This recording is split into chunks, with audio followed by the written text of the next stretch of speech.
Ẹ jẹ́ kí a gbàdúrà. Olóore ọ̀fẹ́ ọba ńlá ọba tó ga jùlọ ní gbogbo ayé. Orúkọ Jésù tó ní kọ́kọ́rọ́ ìdáríjì ní ọwọ́. Olùgbàlà gbogbo àgbà ńlá ayé. Ọ̀dọ́-àgùntàn tó fẹ̀mí ẹ̀ lélẹ̀ fún gbogbo ènìyàn pé nípa rẹ̀. Ẹni tó bá gbàgbọ́ kì yóò kú yóò rí ìyè ìnípẹ̀kun. Ẹ̀yin là gbà ké sí ní ọ̀sán Ọlọ́run gba ọpẹ́ wa. Àmín. Ẹ̀mí àwọn wòlíì ẹ gbà yìí wa. Àmín. Àkókò onígbàdà la wà yìí Ọlọ́run ẹ jọ̀ọ́ ẹ dárí ẹ̀ṣẹ̀ wa jì wá. Àmín Jésù. Lẹ́yìn àkókò onígbàdà yìí Ọlọ́run ẹ máa dárí ẹ̀ṣẹ̀ jì wá. Àmín Jésù. Ẹ má jẹ́ ká tọwọ́ bọ ẹ̀ṣẹ̀. Àmín. Ẹ má jẹ́ ká dẹrú ẹ̀ṣẹ̀. Àmín. Ẹ tú wa sílẹ̀ kúrò nínú ẹ̀ṣẹ̀. Àmín. Ẹ yà wá sí mímọ́. Àmín. Bí a ti lọ gbọ́rọ̀ yìí Ọlọ́run ẹ darapọ̀ mọ́ wa. Àmín. Gbogbo àwọn tó gbọ́ wa nílé oore ọ̀fẹ́ àánú kó bà lé yín. Àmín. Ojú Ọlọ́run kó máa bá yín lọ. Àmín. Kẹ́ bọ́ lọ́wọ́ gbèkùn ẹ̀ṣẹ̀. Àmín. Gbogbo ẹ̀ṣẹ̀ tó ti di ègún ìran ẹ̀yẹ Jésù parẹ́ kúrò láyé yín. Àmín. Mo sọ̀rọ̀ àṣẹ sínú ayé lórúkọ yìí kẹ́ bọ́ lọ́wọ́ ẹ̀ṣẹ̀. Àmín. Kẹ́ di òmìnira. Àmín. Kẹ́ rí ìyanu Olúwa. Àmín. Kárí àánú Olódùmarè gbà. Àmín. Ní orúkọ Jésù Kristi Olúwa àti Olùgbàlà wa. Àmín. Àmín. Àmín. Ní orúkọ Jésù. A kí gbogbo àtàwọn wò mí nílé. Ó kí ní orúkọ Ọlọ́run alààyè ọmọ ogun pé a kú ọjọ́ mẹ́ta, adẹ̀kú ọ̀sán, adẹ̀kú ṣe Olúwa, a kú àwẹ̀ tó lọ lọ́wọ́lọ́wọ́ yìí. Iṣẹ́ àjíǹde tó lọ lọ́wọ́lọ́wọ́ yìí ní orúkọ Jésù a ó làjá. Àmín. Ọlọ́run fún wa ní okun àti agbára. Àmín. Bí a ti ń palẹ̀ mọ́ láti wọnú ẹ̀ṣẹ̀ jìyà Jésù lọ lórúkọ Jésù Ọlọ́run kó wà pẹ̀lú wa. Àmín. Ní orúkọ Jésù oore ọ̀fẹ́ tá a fi ní kan Jésù mọ́gi mọ́ Ọlọ́run kó jẹ́ kó bà lé gbogbo wa. Àmín. Mo kí ní ti ọlá ní ti ògo. Mo tún gbàdúrà náà fún Nàìjíríà wípé kí Nàìjíríà kó mú wa kó máa tẹ̀síwájú. Àmín. Gbogbo ẹ̀mí ẹ̀ṣẹ̀ ní Nàìjíríà Ọlọ́run kó bá wa mú kúrò. Àmín.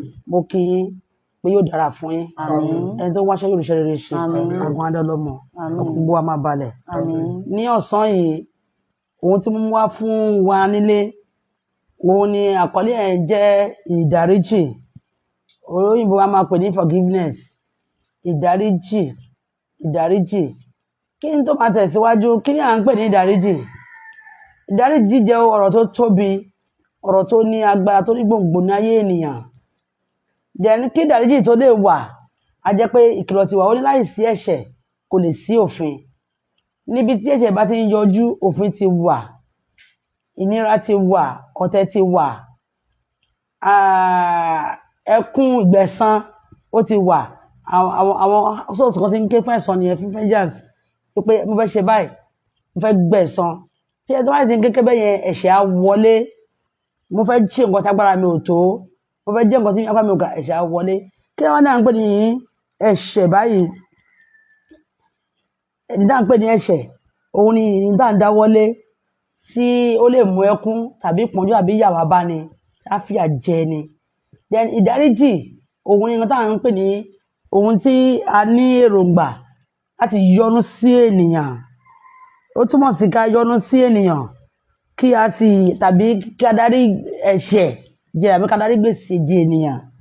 Gẹ́gẹ́ bí bàbá tí ń bẹ nílùú àti kàdé bí bàbá tí ń bẹ ní ọ̀run.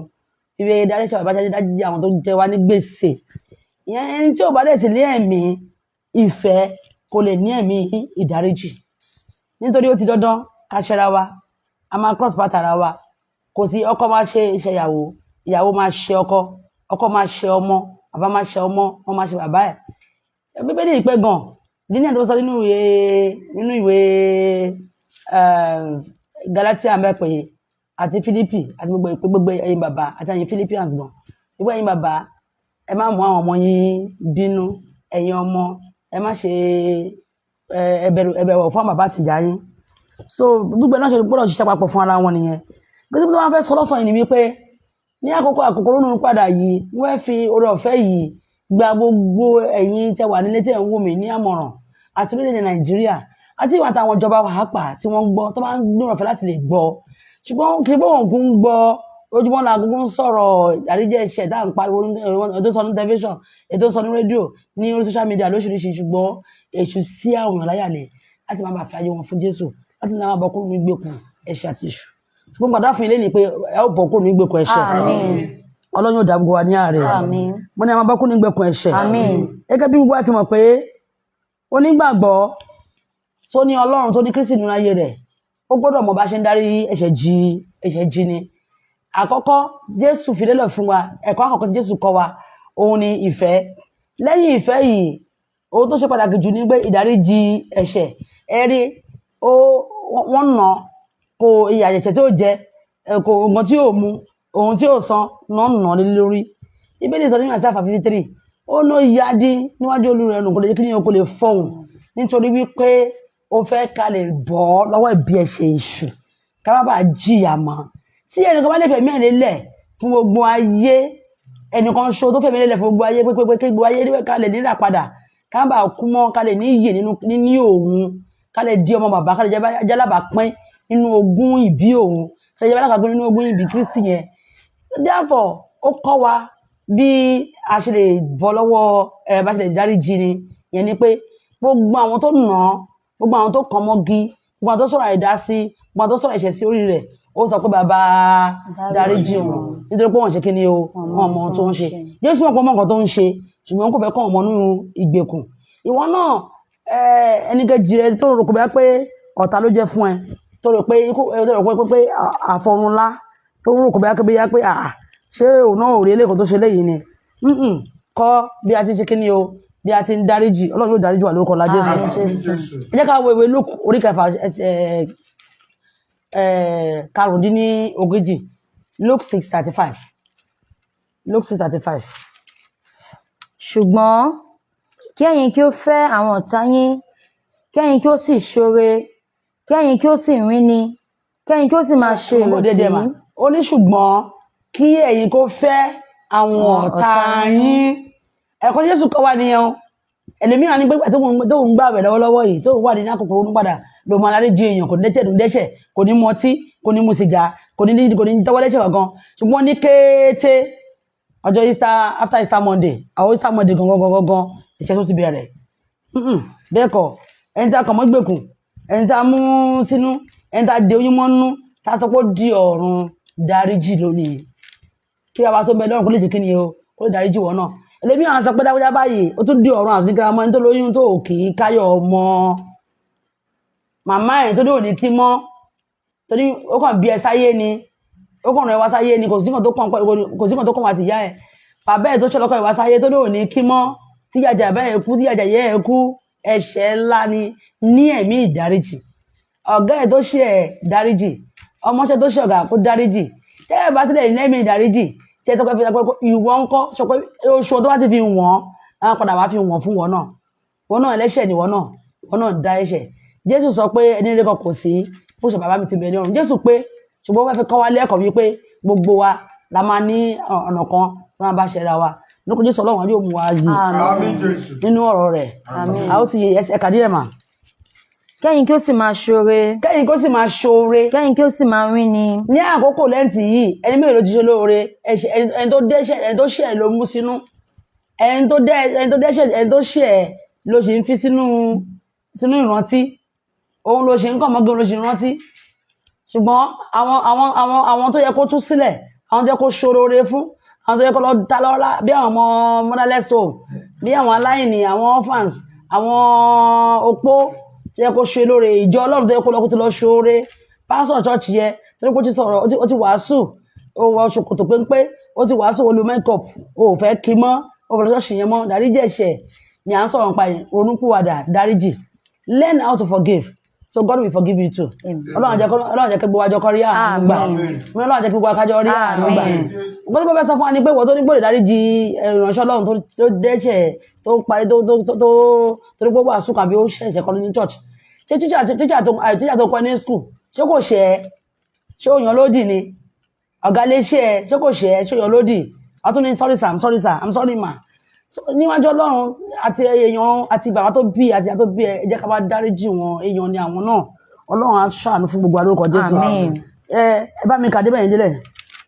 Kẹ́yin kí ó má sì ṣe retí àti rí nǹkan gbà padà. Ẹ má ṣe retí àti rí nǹkan gbà padà ìyẹn ni pé tí ó bá ti ń ṣoore má retí pé èèyàn kan fẹ́ san padà fún ẹ abẹ́ni èèyàn máa sọ tó bá ti ṣe bẹ́ẹ̀ ẹni ò ní lè dẹ́ṣẹ̀ ẹ kò ní lè ṣe ẹ tó bá nígbà ọkọ ẹ if you marry your husband ó ti mọ̀ pé if I marry my husband will do this must do that will do that ó ti mọ̀ wípé ẹ̀ṣẹ̀ ti ṣe kí ni o ó ti ń wọlé bọ̀ nítorí wípé kò sí kọ́kọ́ ẹ má ṣe kí ni o kó má ṣe ìrètí ẹ̀ látọ̀dọ̀kọ ẹ̀ ó lè má tó nǹkan tó òun fẹ́ mọ́ wàhálà dé ó ti promise kó máa ṣe báyìí promise máa ṣe báyìí iṣẹ́ ò ní da ayé máa bàjẹ́ abẹ́tí wàá gégùn fún ẹ̀ṣẹ̀ ti dé ibi tí wọ́n sọ wà bẹ́ẹ̀ ó tó èèyàn kò tó ó lè jẹ́ pé èèyàn ọkùnrin náà lè ṣe ìyàwó yín síbẹ̀síbẹ̀ náà expectation yìí tó bá ti high jù látọ̀dọ̀ ìyàwó sọ́kọ́tọ̀ yẹn lẹ́nu ara ní afọ́ wá ti fọ́ learn how to raise your wife or your husband at the end of the day it's all over I forgive you ìdáríjì ẹ̀ṣẹ̀ ó ṣe kókó ṣe pàtàkì yóò ràn wá lọ́wọ́ lórúkọ Jésù gẹ́gẹ́ bí a ti wọ̀ ẹ jẹ́ ká wo Dáníẹ́lì orí 9 ẹsẹ̀ 9. síbẹ̀ tí Olúwa Ọlọ́run wa ní àánú síbẹ̀ tí Olúwa Ọlọ́run ní àánú àti ìdáríjì bí àwa tilẹ̀ ti ṣọ̀tẹ̀ sí bí àwa bá ṣe tọ̀tẹ̀ sí bí a ṣe ń ṣọ̀tẹ̀ sí Ọlọ́run tó Ọlọ́run ò torí ẹ̀ sọ wípé bí a lé ní o máa rọ̀jò fún mùsùlùmí o rọ̀jò fún kírísítẹ́nì àbọ̀ máa rọ̀jò fún olówó o rọ̀jò fún tálíkà gbogbo èèyàn ló rọ̀jò fún apọ̀ tó bá dẹ̀ máa ran oòrùn ó máa ran papọ̀ tó máa ran ẹni tó bá fẹ́ ṣe tó bá fẹ́ mú èso wù nílẹ̀ gbogbo ènìyàn ló máa ṣe kí ni o ló máa jẹ nínú èso yẹn ṣùgbọ́n ó ṣe wájẹ tí ìwọ títí ẹ Ọlọ́run tó dá ayẹ tó gba owó Ọlọ́run tó dá ẹ tó gbowó atẹ́gùn lọ́wọ́ ẹ tó gbowó irun orí ẹ tó gbowó àtẹ́lẹsẹ̀ tó fi rìn tó gba ọ̀rọ̀ tó ń sọ tó dẹ̀ ń ṣẹ̀ tí ò ṣe kópa ẹ tó fi pàṣọ ẹ̀ṣẹ̀ tó fi nà ẹ ìwọ ṣe wá na ọmọnìkejì ní pàṣọ ẹ̀ṣẹ̀ ó ṣe wá na ọmọnìkejì ní pàṣọ ẹ̀ṣẹ̀ so kọ́ bí a ti ṣe kí ni o bí a ti ń dáríjì ẹ̀ṣẹ̀ mọ́ máa fọ́n lónìí àsìkò onípadà láwọ̀ àyè àsìkò tó mọ́tẹ́ ká máa gbọ́ ní gbogbo oníjọ pàápàá ọ̀rọ̀ ìdáríjì ẹ̀ṣẹ̀ ká máa ṣùgbọ́n níṣẹ́ any church tí ó bá ti sí governor any church tó bá ti sí minister àwọn church yóò ti pè àwọn ìránṣẹ́ Ọlọ́run pàápàá àwọn àtẹ́jọ́ ìránṣẹ́ Ọlọ́run ẹ jẹ́ ká bọ́ kúrò níbi ẹ̀ṣẹ̀ ẹ jẹ́ ká máa kó àwọn ènìyàn wá sínú ẹ̀ṣẹ̀ president là ń wá governor là ń wá àwọn ìyá aláta ńkọ́ ìyá arodo ńkọ́ láti mú wọn sílẹ̀ láti gbọ́rọ̀ Ọlọ́run láti máa kọ́ àwọn tó nínú ọ̀rọ̀ Ọlọ́run jù láti lè máa kọ́ ẹ̀kọ́ nípa ìdáríjì ẹ̀ṣẹ̀ gbogbo àwọn ìyá tọ́lọ̀ jáde náà ń ṣe ara wọn náà múra wọn sínú náà ń ṣògùn tira wọn náà ń para wọn pàkópa nítorí pé the lack knowledge of God wọn gbọ́ ọ̀rọ̀ wọn ní mọ̀ Ọlọ́run you see ẹ̀tọ́ máa wá sí church wọn á lè gbọ́rọ̀ Ọlọ́run kì í ṣe àwọn olówó náà ṣe church fún Jésù kan fúnra ẹ̀ sọ pé òun ò wá nítorí àwọn àtàrà wọn dá ló kó ṣe pé àtàrà wọn ò dá ó lè wá tó dé àgùntàn Ísírẹ́lì ṣùgbọ́n tó dáhùn tó ṣe kí ni àwọn tó sọnù ìwọ̀n tó ṣe wá so ẹ jẹ́ ká ṣàwárí ara wa ní àkókò yìí àti lẹ́yìn àkókò ìwà pa ká máa ṣe ìfẹ́ Kristi Ọlọ́run jẹ́ kí fẹ́rẹ̀ kó lè gbẹ̀lẹ̀ nú ayé wa ní orúkọ Jésù ìfẹ́ Ọlọ́run yóò gbẹ̀lẹ̀ nú ayé wa ẹ jẹ́ ká Luke 24:46-47 mo ń sáré tó dákòókò wa ṣùgbọ́n mo mọ̀ wípé lórúkọ Jésù ìwọ̀nba tí mo sọ iná yóò bá ẹ̀yin wa pàdé yóò jẹ́ ìgbà kúrò lọ Sátánì Sátánì ò ní jọba lórí ayé rẹ̀ ní ayé ọ̀pọ̀lọpọ̀ ayé dáwà yìí sí èṣù jẹ́ lójú ń jọba má gbàgbé pé bẹ́ẹ̀ ti wà láàrin Ọlọ́run àti Sátánì èṣù sọ fọ́lọ́run pé òun lòun máa kéré ayé òun ló máa jèrè ayé òun lòun ní ògo ayé Ọlọ́run sọ fún pé bẹ́ẹ̀ kọ́ àtayé àti ọ̀run òun lòun ní torí ọmọ tó lọ́run ṣe dájú bẹ́ẹ̀ ni tó ṣe dá lọ́jọ́ Ọlọ́run lójú láti sọ bẹ́ẹ̀ ni wípé ó ti fi ọmọ bíbí rẹ̀ kan ṣiṣẹ́ fún wa pé ẹnikẹ́ni tó bá ti gbà á gbọ́ kì yóò kù bí kò ṣe pé yíyè so ìdí nìyẹn tí Ọlọ́run Olódùmarè tí tó fi ń ṣàánú fún wa nípasẹ̀ ẹ̀jẹ̀ Jésù nìkan ṣoṣo nípa orúkọ ẹ̀ nìkan ṣoṣo láti lè rí ìdáláre láti lè rí kọjá sínú ikú sínú ìyè Ọlọ́run yóò mú kúrò nínú ikú ọmọ ìyè ayérayé lọ. Yes, ẹ kà máa. Ó sì wí fún wọn pé bẹ́ẹ̀ ni a ti kọ̀wé rẹ̀ pé Kristi kí ó jìyà bẹ́ẹ̀ ni àti kí ó sì jíǹde ní ijọ́ kẹta kúrò nínú òkú bẹ́ẹ̀ ni àti kí a wàásù ìrònúpìwàdà bẹ́ẹ̀ ni àti ìdáríjì ẹ̀ṣẹ̀ ní orúkọ rẹ̀ ní orílẹ̀-èdè gbogbo bẹ̀rẹ̀ láti Jerúsálẹ́mù lọ ẹ̀yin sì ni ẹlẹ́rìí nǹkan wọ̀nyí. Àwa ni ẹlẹ́rìí nǹkan wọ̀nyí àwa ni a lè ṣe ohun gbogbo tí wọ́n ń sọ̀rọ̀ nípa ẹ̀ yìí àwa lè jáde a lè jẹ́rìí Kristi ní gbogbo àgbáńláyé wípé ọmọ Ọlọ́run ní í ṣe tòótọ́ ọba olùdáríjì ẹ̀ṣẹ̀ ni ẹ̀rí nígbà tí arúgbó àkókò táwọn ayàfíkà má tábà mẹ́nubà kò pé nígbà tí wọ́n tó mú lọ wọ́n fa ó gbé àgbélébù ó jìyà ó ṣe gbogbo ẹ̀ Jósẹ́fù àbátẹ́ ó wá ó ràn lọ́wọ́ ṣùgbọ́n màá tó dé igi àgbélébùú tá a kàn wọ́n gidi á kàn wọ́n lẹ́sẹ̀ gẹ́gẹ́ bí ìṣe àwọn ará Júù wọ́n kan olè apá kìíní wọ́n kan olè apá kìíní láti jọ condemn àwọn mẹ́ta ṣùgbọ́n olè apá kìíní ó wò wípé bí ọkùnrin ṣe délẹ̀ wọ́n ṣe ń ṣe tó kò sọ̀rọ̀ ó rí ìyanu lára Kristi ó wojú ẹ̀ àánú ṣe ó ní àtẹ̀gbọ́ táwọn ẹlẹ́ṣẹ̀ ìṣe táwọn jẹ́ làwọn jẹ́ apànìyàn làwọn olè làwọn ẹni tí yóò dáràn ẹni tó jìyà táwọn ẹlẹ́ṣẹ̀ kan lọ́nú ọwọ́ ẹ̀ ó ṣe wá ń jẹ́ pé òun ni wọ́n fi ìyà ń jẹ ẹgbẹ́ ohun tó wí ẹnìkejì sọ pé bí wọ́n bá jẹ́ ọmọ Ọlọ́run gbára ẹ̀là kó gba àwa náà là pẹ̀lú ó bẹ̀rẹ̀ sí bí Jésù ṣẹ̀ sí ìgbọ́n Jésù akọjú sí olè apá ọ̀tún ó ní lónìí nítorí ọ̀rọ̀ rere tó sọ ní ẹnu nítorí ọ̀rọ̀ tí tó sọ Jésù ò retí kó ṣe kí ni o kó sọ ó yẹ Jésù lẹ́nu pé ọ̀daràn ẹni tá ti condemn ó lè sọ̀rọ̀ àlàáfíà àtẹnu rẹ̀ so jẹ́ ká máa sọ̀rọ̀ àlàáfíà àtẹnu wa jẹ́ ká dẹ̀ máa sọ̀rọ̀ tùnú ká dẹ̀ máa sọ̀rọ̀ dáríjì ẹ̀jẹ̀ ká máa dáríjì ká máa fojú rere wo ara wa ó fojú rere wo Jésù ó jẹ́ kó rí àánú gbà ó ní lónìí ìwọ yóò pàdé mi ní paradíṣe kò yẹ olè ọtún yẹn o ṣùgbọ́n nígbà tó ṣe dọ́hùn mo pé mo kọ́ máa dọ́hùn máa pàdé Jésù àmọ́ wípé orí òun ṣoríire torí ẹ̀bí ayérayé ìbáwọ̀ ó ní apá òsì nínú àwọn apá àdìlú lọ ọ̀run ikú ọ̀run ẹ̀ṣẹ̀ ọ̀run ìyà ayérayé ó ní wọ ọ̀run ẹ̀ṣẹ̀ ayérayé o àmín Jésù ó ní wọ ọ̀nà ọ̀bàrún àpáàdì àmín Jésù nínú ayé òdà inú ọ̀run ò ní ju ẹ̀ àmín Jésù so real ni o reality ni hell o hellfire is for real kingdom of God náà real ni ètò wá tí oníkálukú ṣe kí ni o kó yàn ẹni tó bá lè yàn ẹni tó lè yàn nǹkan rere ẹni tó lè ṣe nǹkan rere ilé ẹni tó ní àfisùn tó ní ojú rere tó ní ọkàn láti wọ ìjọba fún ara rẹ̀ ìgbẹ̀yìn Ọlọ́run yóò gbé wa délé lóògùn lórúkọ Jésù àmín Jésù Jésù ló bá ti kára rẹ̀ pàápàá ó kọ́ wa pé ká bá ṣe kí ni o ká máa dáríjì ara wa ṣé ká wo Mark 11:12-26 ìwé Máàkù orí kẹẹ̀dọ́gbọ̀n ẹsẹ̀ kọkànlá orí kọkànlá ẹsẹ̀ kẹẹ̀dọ́gbọ̀n títí dé ẹsẹ̀ kẹrìndínlọ́gbọ̀n. Mark 15, right? Mark wọ́n sì wá sí 11 yes verse 15 yes wọ́n sì wá sí Jerúsálẹ́mù 25-26. nígbà tí ẹ̀yin bá sì dúró gbàdúrà nígbà tẹ́yin bá sì dúró tẹ́yin gbàdúrà ẹ dáríjì bí ẹ̀yin bá ní ohunkóhun sẹ́ni kejì ó ń béèrè ọlá ó ń béèrè owó ó láyé ń bá ẹjà ó láyé ń ṣe é ó láyé díẹ̀ lọ́nà oníwòrújú lórí àánú báwo ṣe fẹ́ rí gbà nígbà tí ẹgbẹ́ ẹni tó kàn mọ́ náà ṣe kí ni o ó dáríjì ẹni tó ti ṣe láti ọdún 15-30 years ago ó dáríjì ó tó wá fọ́nì tó tẹ̀ máa ń yà mí lẹ́nu níbẹ̀ ni wípé ẹni kó mọ̀ ń tẹnu mọ́ ikùn tó bí ènìyàn tó gbìyàn fún oṣù mẹ́sàn-án ó ní òun ò ní dáríjì kò lè dáríjì ó dẹ̀ ń béèrè fún àánú bàbá tó bí ẹ tó ṣàṣẹ tó nú ẹ níléèwé tó sanwó rí ìyá ẹ ó yóò lè dáríjì ó dẹ̀ béèrè fún àánú báwo ṣe fẹ́ rí ìjọba orílẹ̀-èdè Nàìjíríà á súre fún wọn ìpìlẹ̀ tó fi ràn wọ́n lọ́wọ́ ó dẹ̀ ní dáríjì wọn nírọ̀rùn ẹ gílẹ̀ nírọ̀rùn ẹ yẹ ó táwọn ṣe òdà ń tòótọ́ ṣùgbọ́n àwa kọ́ la máa ṣèdájọ́ wọn Ọlọ́run máa ṣèdájọ́ ẹ ká fàdúrà máa ràn wọ́n lọ́wọ́ ẹ ká kọ ìpè sílẹ̀ pásítọ̀ ṣọ́ọ̀ṣì ẹ bá ṣe pé fún wọn gbàdúrà fún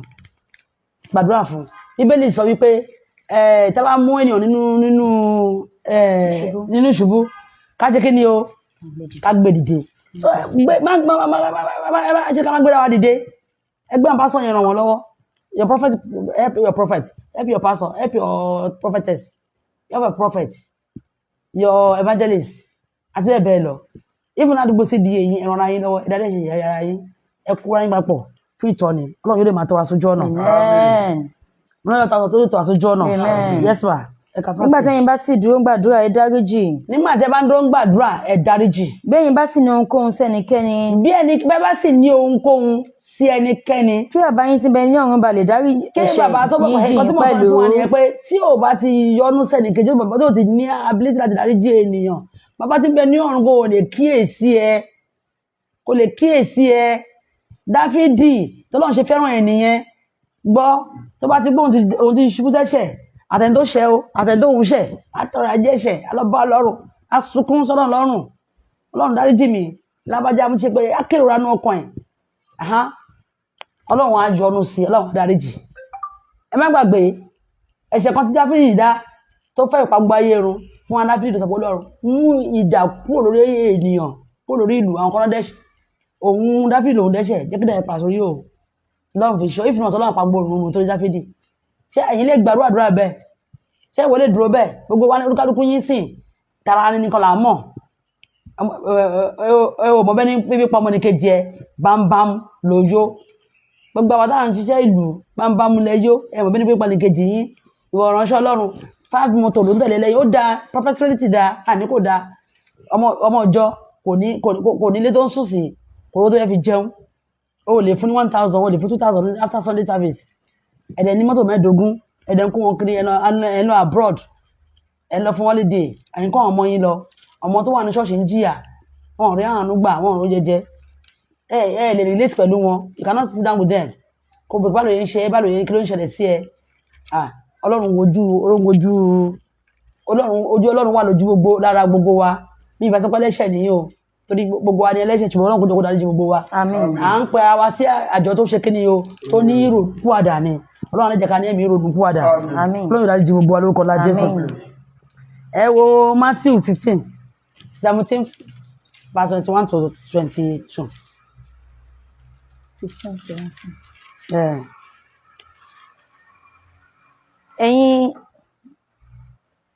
Ẹ̀yin kò mọ̀ pé Matthew 18 verse 15 17 21 22.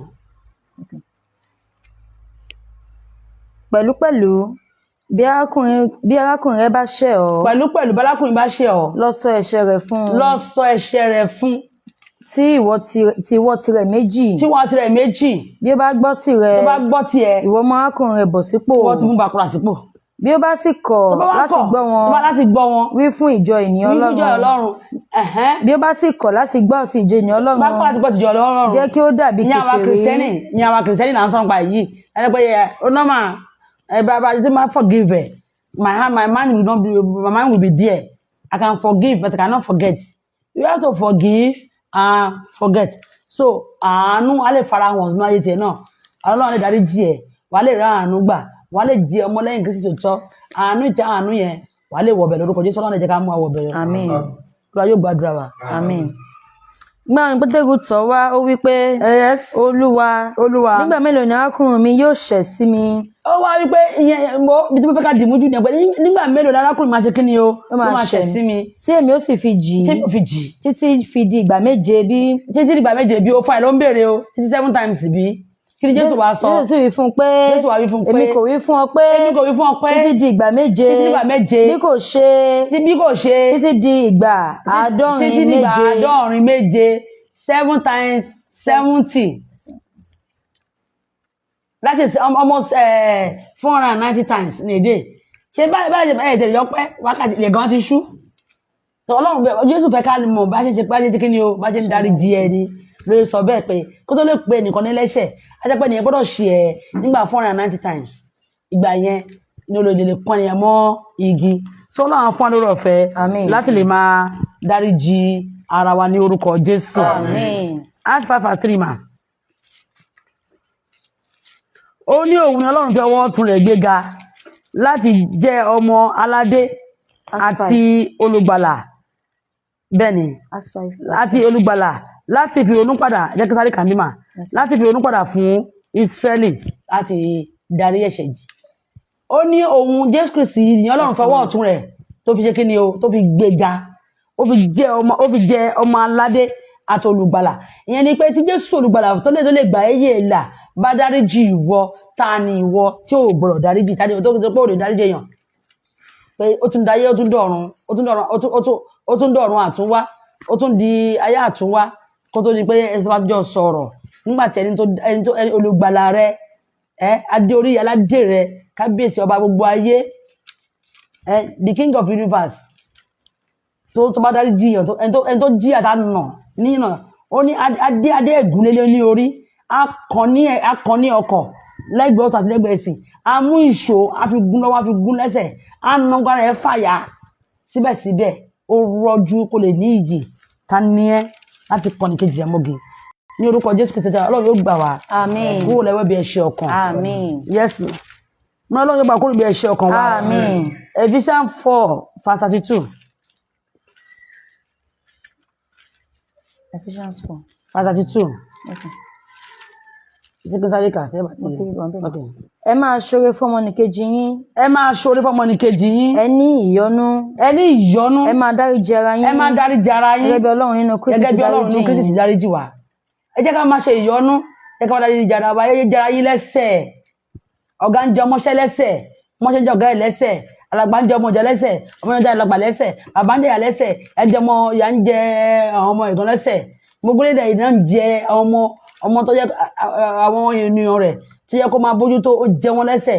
Gbogbo wúrà tó wà nílẹ̀ Nàìjíríà wọ́n kó lọ sábà kan bẹ́ẹ̀ sí lọ́nà. Ẹni ìyọ́nú. Ẹ jẹ́ káwọn èèyàn máa ṣe yín ẹ jẹ́ ká ẹ máa wo ènìyàn ṣe ní àánú. Ẹ jẹ́ kí àmì àánú kó wà níwájú. Ẹ jẹ́ ojú àánú kó wà ní. Ẹ má nu ojú ẹ̀jẹ̀. Ẹ má nu ojú ẹkùn. Ẹ má nu ojú kìnìún.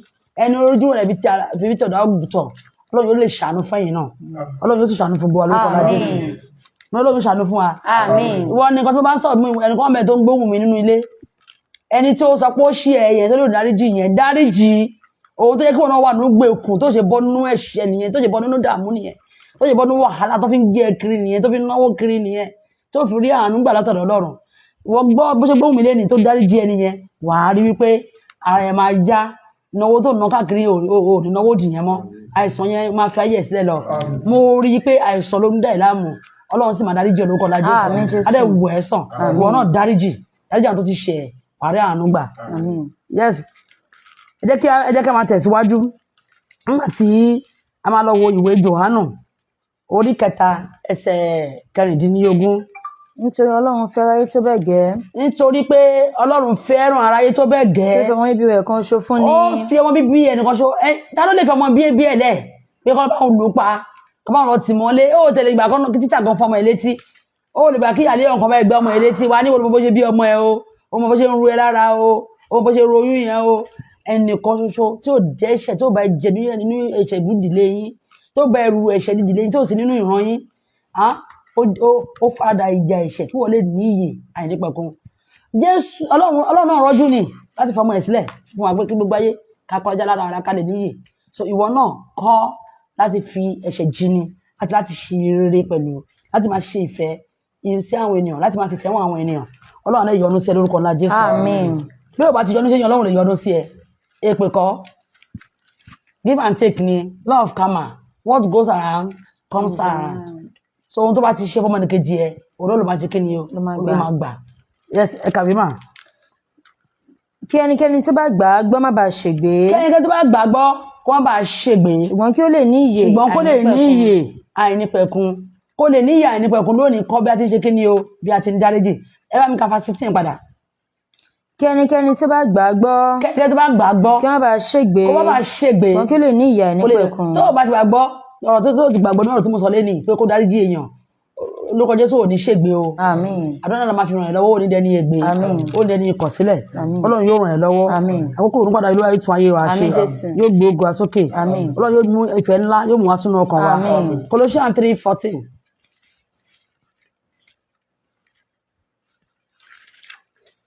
Tẹ́ ẹ bá ti rí ẹ jẹ́ kí n máa ìwé Matthew orí 6 láti ẹsẹ̀ 9 títí dé 11. Àdúrà kan tí Jésù kọ́ wa ń bẹ̀ òun nìyẹn Jésù kọ́ wa pé báyìí ni kẹ́yìn máa ṣe kí ni o ẹ máa gbàdúrà. Ẹ jẹ́ ká lọ sí Matthew 6 yẹn tí lákòókò wa ẹ jẹ́ ká fi ìyẹn sílẹ̀ ẹ jẹ́ ká lọ kàwé yẹn nílé. Nítorí náà báyìí ni kẹ́yìn kí ó máa gbàdúrà. Ẹ bá ti kà ń lé 2 Timothy 1-7 ẹ lọ kà ń lé. Ephesians 5:2 bá ti parí ẹ̀kẹ́ náà gbé bíbélì yín kẹ́ka ó tẹ̀ dábẹ́ kẹ́yìn náà gbé bíbélì yín kẹ́ yẹ̀ wò kẹ́ gbé kí ni wọ́n sọná ṣó ti sọ́nà bíbí ó ti sọ́nà ìṣó ti dọ́kọ́. Ẹ bá mi ka gbogbo la mọ ọ̀pọ̀lọpọ̀ wa bí ìsàpọ̀ gbogbo wa ọ̀pọ̀lọpọ̀ ló mọ àdúrà bàbá wa ti ń bẹ ní ọ̀run jẹ́ kàkà. Nítorí náà báyìí ni kẹ́yìn máa gbàdúrà. Nítorí náà báyìí ni kẹ́yìn kó máa gbàdúrà. Bàbá wa ti ń bẹ ní ọ̀run. Kí a bọ̀wọ̀ fún orúkọ rẹ̀. Kí ìjọba rẹ̀ dé. Ìwọ tó yẹ kí mọ́mọ́ yẹn lẹ́sẹ̀ ṣé o bọ̀wọ̀ fún orúkọ yẹn nìkan ṣé o bọ̀wọ̀ fún. O bọ̀wọ̀ fún orúkọ ká bá sọ pé o bọ̀wọ̀ fún Kristi fún ara ẹ̀ o lè mú èèyàn kan lẹ́lẹ́ṣẹ̀ ẹ kàwé.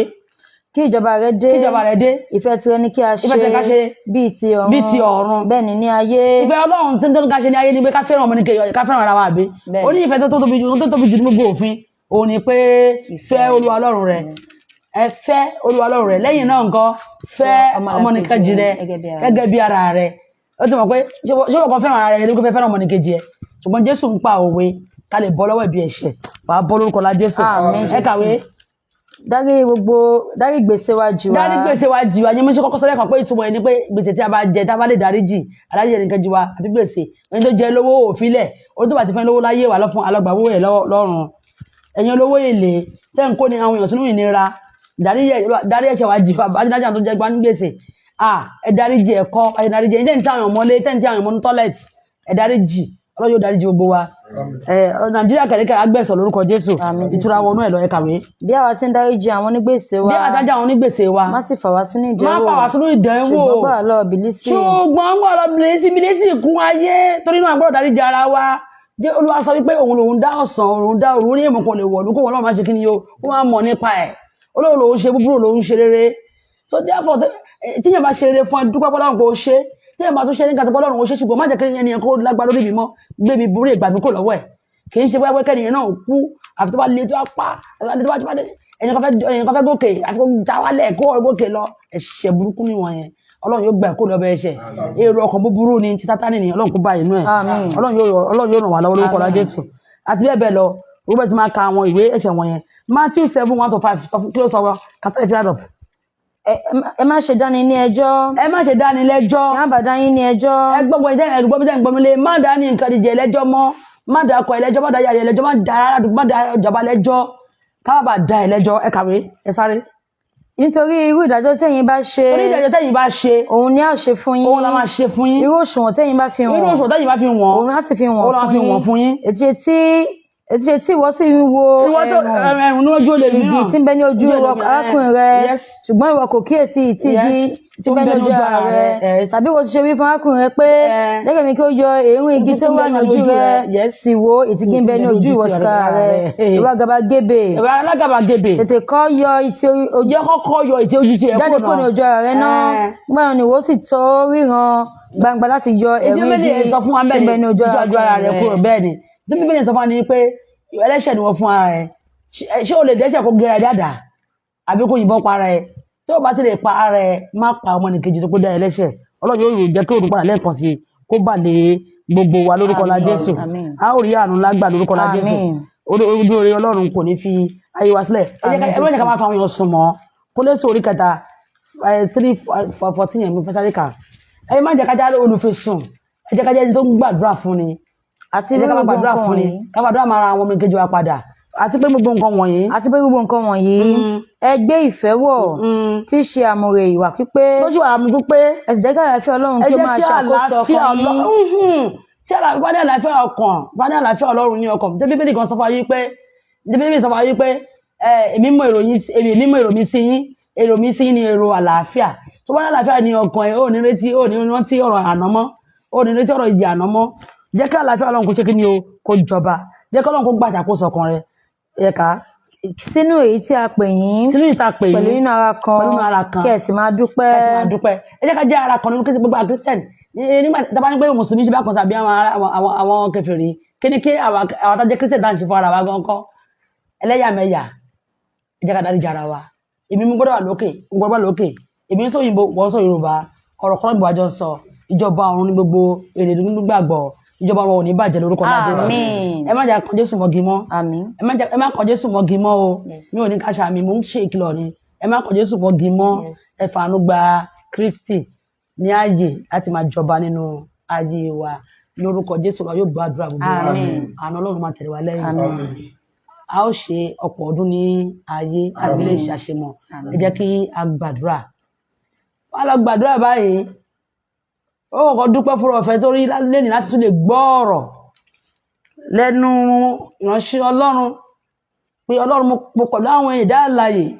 tí ó máa gbọ́ pé kí a dáríjì ní ẹ̀mí ọ̀run ò ẹ ràn mí lọ́wọ́ láti lè máa dáríjì ọmọnìkejì mi ó yá ẹ gbàdúrà.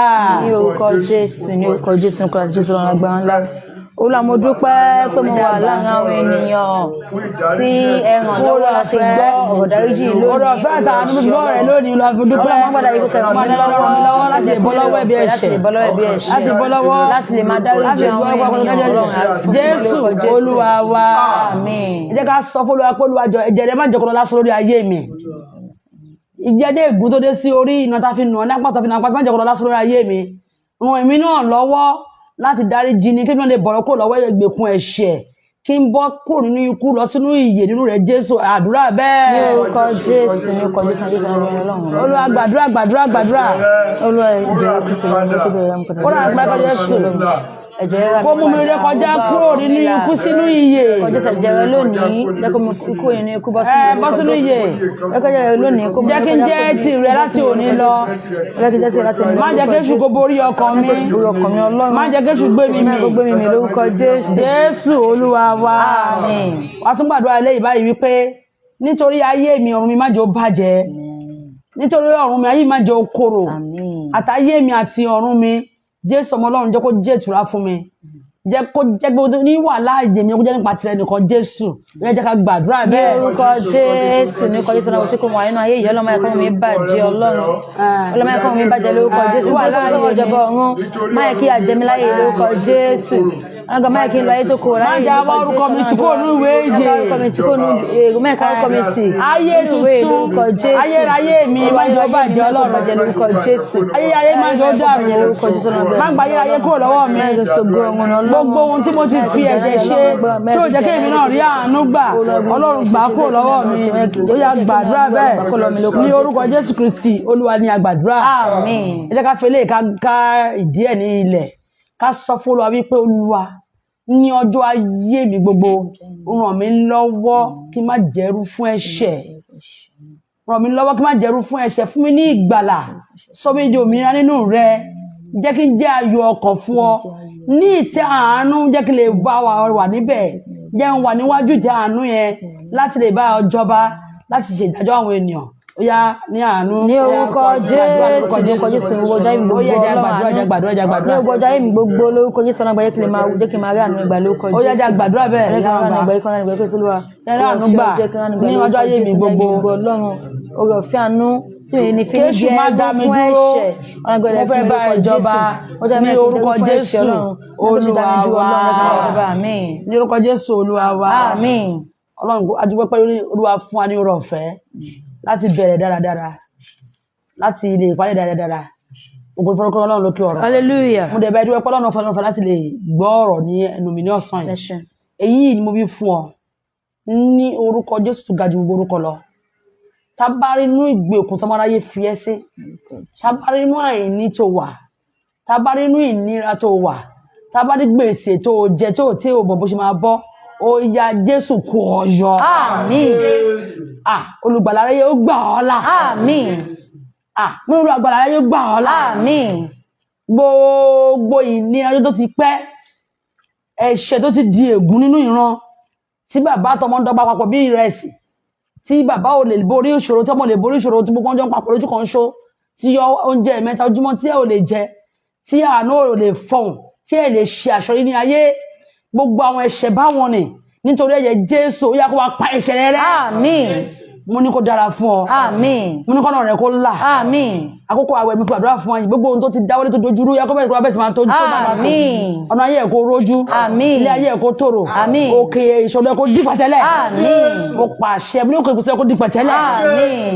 Bí o lè apáṣọ bá rí àánú gbà ó yá rí àánú gbà. Àmín. Bí ọmọ kátàkátà yẹn bá rí ìtúsílẹ̀ ó yá gba ìtúsílẹ̀. Àmín. Gbogbo èyí tí a dè pẹ̀lú ọmọ àwọn ogun kan wà á máa dè yá á máa di ọmọ nígbà míì nípa ẹ̀ṣẹ̀ nígbà míì ọ̀tẹ̀ ní kò lè mọ̀ pé ẹ̀ṣẹ̀ ni ní orúkọ Jésù ó yá mo ní kó bọ́. Àmín. Olúwa ní ayé ẹ̀ fi ṣe. Àmín. Mo ní kó bọ́ lónìí. Àmín. Kórè ọ̀rọ̀ fẹ́ jọba ọ̀rọ̀. Àmín. Ó ti di àṣẹ. Àmín Jésù. Gbogbo wa ní ẹni kọ̀ sílẹ̀. Àmín Jésù. Jésù kò súre fún gbogbo. Àmín Jésù. Ó súre fún gbà ní wa. Àmín Jésù. Nàìjíríà kó wà lálàáfíà. Àmín. Ilé tó ti gbọ́rọ̀ yìí àníyàn kó wà lálàáfíà. Àmín. Ìgbéyàwó tó dàrú lọ yẹn àlàáfíà kó wọnú ìgbéyàwó. Àmín Jésù. Àná àtọkọ kó lọ kó tó. Àmín Jésù. Ìnira tó fẹ́ kí ọmọ má gbọ́n sábàlẹ̀ ni Ọlọ́run kó mú kúrò. Àmín Jésù. Kẹ́ máa rí ṣe kẹ́ máa rí lò. Àmín. Kẹ́ máa rí ná. Àmín. Ìjọba ọ̀nà kó má bàjẹ́. Àmín. Jésù Olúwa alágbàwí wa. Àmín. Àmín. Àmín ní orúkọ Jésù.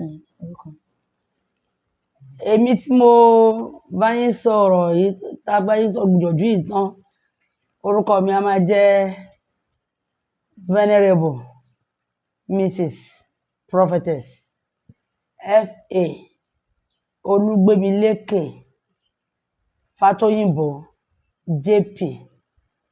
èmi ni Olúwa fi ṣe olùṣọ́-àgùntàn ìjọ tí a gbé kalẹ̀ ní ìlú Ọbádá town ṣùgbọ́n tèmi ń gbé ní Ọbádá city ní ìlú Ọbádá oko lọ́hùn ṣùgbọ́n ní oore-ọ̀fẹ́ Jésù ó yóò di city ní orúkọ Jésù ní Ewékòró local government orúkọ ìjọ yẹn máa jẹ́ Glorious City of God the Christ Church of Kérúbù and Séráfù the Christ Church of Kérúbù and Séráfù Glorious City of God ní ìlú Ọbádá ń bí ní Olúwa ti mú mi síbẹ̀ láti máa ṣe àkóso ìjọ tó Jésù olórí ìjọ rẹ̀ ìjọ Olúwa yé lórúkọ Jésù. Àmín. Arábìnrin ìránṣẹ́ Ọlọ́run tó wà lẹ́gbẹ̀ẹ́ mi ìránṣẹ́ Ọlọ́run ikọ̀ Ọlọ́run ọmọ mi tó dáa Reverend Mother Prophetess Olúwadámilọ́lá Ògúnrínú ní orúkọ tí àwọn ń jẹ́ àwọn náà ni adarí ètò ẹ̀sìn nínú ìjọ wa Ọlọ́run kó gbé wọn ga Ọlọ́run kó súre fún yín ayé yín kó máa tẹ̀síwájú ìjókòó yóò ní dàrú àtẹ̀yìn àtọkọ àtọmọ kọ́lọ́n fàlẹ́ àyàfẹ́ àgbà àti gbogbo ọmọ tí mo bí àti ẹ̀tẹ́ ń gbọ́ mi ní orúkọ Jésù Kristi Olúwa wa. Àmín àmín àmín lórúkọ Jésù.